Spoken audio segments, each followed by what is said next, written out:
Vamos a conversar sobre este tema con la abogada penalista Romy Chan. Romy, ¿cómo estás? Buenas tardes. Buenas tardes, muchas gracias por la invitación. A ti por acompañarnos. A ver, dice que la norma va a proteger a ciudadanos y policías que se enfrenten a delincuentes con uso de la fuerza, incluido el uso de la fuerza letal. ¿Estás de acuerdo con esta modificación que se ha llevado a cabo en el Congreso? Bueno, a ver, el tema que nosotros tenemos en el Perú es que en realidad la legítima defensa sí está correctamente regulada. El problema no es la norma, el problema es la forma en la que los operadores de justicia interpretan la norma. La legítima defensa siempre, toda la vida, ha permitido el uso de fuerza letal. Siempre, porque claro, para defenderme, dependiendo del contexto, a veces se tiene que hacer uso de fuerza letal, ¿no? Una adolescente, de repente no tan robusta, ¿no es cierto? Si tiene un arma a la mano y quiere evitar una violación, usará el arma, a pesar de que el violador no haya tenido una, y eso sí será considerado una legítima defensa.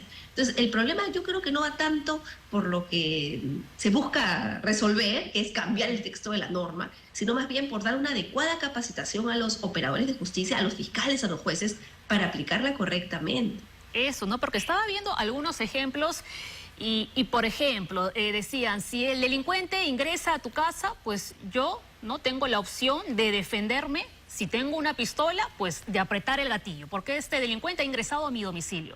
Y lo mismo si lo hace a mi vehículo. Estaría ahí ejerciendo mi derecho a la legítima defensa. Por lo tanto, yo no podría ir a prisión.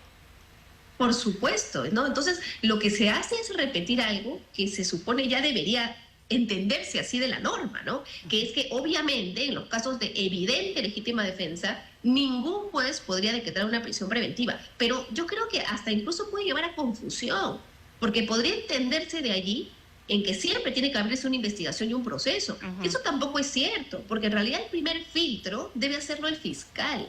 El fiscal debe evaluar si realmente hay una legítima defensa clara, y si la hay, no debería prosperar en una investigación.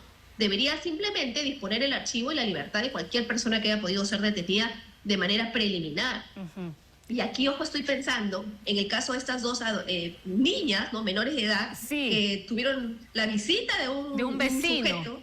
Exacto, ¿no? Y una de ellas en el forcejeo terminó disparándole a este sujeto y él falleciendo, ¿no? Y increíble que se haya pretendido abrir una investigación contra estas menores. Claro, eso era lo que no entendíamos.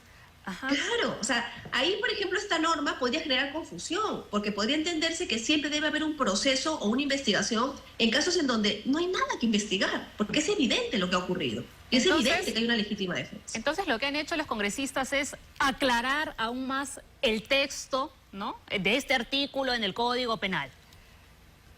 Es lo que se ha buscado, ¿no? Me preocupa a veces que la aclaración termine dando más confusión.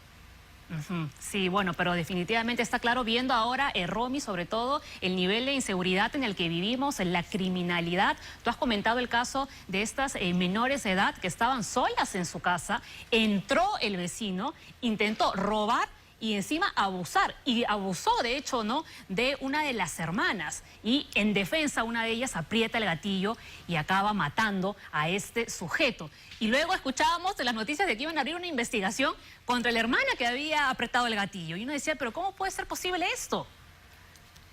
Lógico, ¿no? Eso es absurdo, porque era evidente lo que había pasado, ¿no? Y eso se generaba con una incorrecta aplicación. No es que siempre que hay un ilícito, o, perdón, no ilícito, sino un hecho que pueda ser lesivo, que termine con la muerte de una persona, no siempre se tiene que abrir una investigación y hacer un proceso penal. Depende del caso. Hay situaciones en las que eso no tiene ningún sentido, porque sobrecarga la acción de la justicia y es crónica de una muerte anunciada, porque igual debería archivarse, ¿no? Y además revictimiza a las personas. O sea, una persona que tiene que hacer uso de la legítima defensa es una persona que normalmente está en shock, normalmente se siente mal, necesita terapia psicológica. Entonces, en ese contexto, someterla a un proceso penal, yo hasta diría que es criminal, ¿no? Es absurdo.